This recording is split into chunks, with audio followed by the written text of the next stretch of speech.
AP deputy CM Pawan Kalyan చుట్టూ ఇప్పుడు ఒక వివాదం సంచలనం రేపుతోంది. చెరువునే కబ్జా చేసి ఫామ్ హౌస్ కట్టుకున్నారంటూ ఆయనపై ఆరోపణల వర్షం కురుస్తోంది. ఇంతకు నిజంగానే జనసేన అధినేత చెరువును ఆక్రమించారా? 12 ఏళ్ల క్రితం కొన్న భూమిపై ఇప్పుడే ఎందుకు వివాదం రేగింది? దీనిపై హైడ్రా ఇస్తున్న వివరణ ఏంటి? పవన్ సైడ్ నుంచి వస్తున్న క్లారిటీ ఏంటి?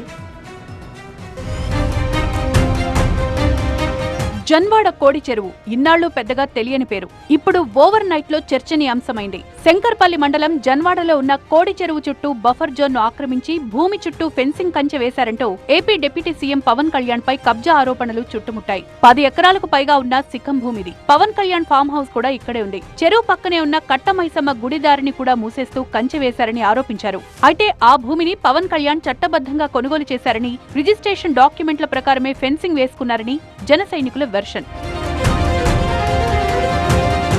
2014లోనే చట్టబద్ధంగా రైతుల దగ్గర నుంచి పవన్ కళ్యాణ్ భూమిని కొన్నట్లు, పన్నులు చెల్లిస్తున్నట్లు జనసేన నేతలు చెప్తున్నారు. పైగా ఎన్నికల అఫిడవిట్లోనూ భూమి వివరాలున్నాయని, సర్వే నెంబర్కు వెలుపల భూమి ఉందని, చెరువు హద్దులకు సుమారు 200 మీటర్ల దూరంలో ఉందని రెవెన్యూ రికార్డులు కూడా చెప్తున్నాయని జనసేన చెప్తోంది.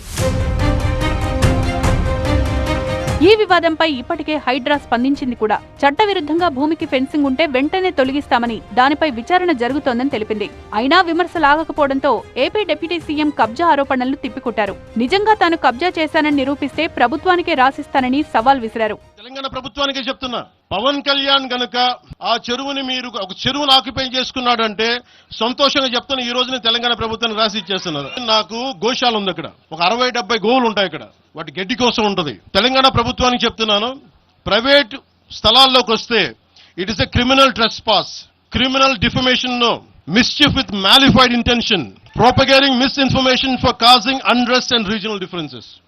ఇన్ని కేసులు అట్రాక్ట్ అవుతాయి. మరోవైపు పవన్ కళ్యాణ్ కోడి చెరువుపై వైసీపీ నుంచి విమర్శల పర్వం మొదలైంది. కోడికత్తి అంటూ జగన్ను విమర్శించిన పవన్ ఇప్పుడు కోడి చెరువులో పడి కొట్టుమిట్టాడుతున్నారంటూ మాజీ మంత్రి పేర్ని నాని సెటైర్లు కురిపించారు. కోడికత్తి అని జగన్మోహన్ రెడ్డి గారిని అనేక సార్లు ఎకసక్కాలు చేసినటువంటి పవన్ కళ్యాణ్ ఇవాళ తెలంగాణలో కోడి చెరువులో పడి మరి మొలకెత్తున్నాడు. పొడి నేను ముడుతున్నాడు, లేవుతున్నాడు.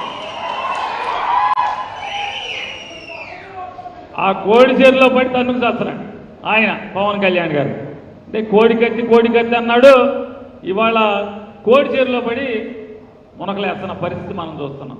ఇటు తెలంగాణ అధికార పార్టీ కాంగ్రెస్ కూడా కోడి చెరువు వివాదంపై స్పందించింది. చెరువుకు పట్టా సిఖ ఉన్నా ఎవరైనా చెరువులో ఎలాంటి కట్టడాలు చేపట్టకూడదన్నారు కాంగ్రెస్ ఎమ్మెల్యే అనిరుద్ రెడ్డి. జనవాడ భూమి గురించి నాకంటే ఎక్కువ నీకు తెలియదు.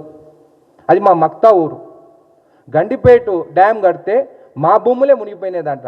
నిజాం దానికి మాకు 60,000 రూపాయలు ఇచ్చిండు, బాండ్స్ కూడా ఇచ్చిండు. పవన్ కళ్యాణ్ నీకు తెలుసో తెలియదో, పట్టా శిఖం ఉంటే కూడా చెరువు అది ఒక్క పంట వేసుకోవచ్చు, దాంట్లోకి గ్రామస్తులు పోవచ్చు, ఈత కొట్టుకోవచ్చు, చేపలు పెంచుకోవచ్చు, మా ముదిరాజ్ బిడ్డ చేపలు కూడా పెంచుకోవచ్చు. నీకు తెలుసో తెలియదో ట్రెస్ పాసింగ్ కేసు పెడతా అంటున్నావా? మొత్తానికి కోడి చెరువు కథ రాబోయే రోజుల్లో తెలంగాణ, ఏపీ రాజకీయాల్లో మరిన్ని సెగలు పుట్టించేలా కనిపిస్తోంది.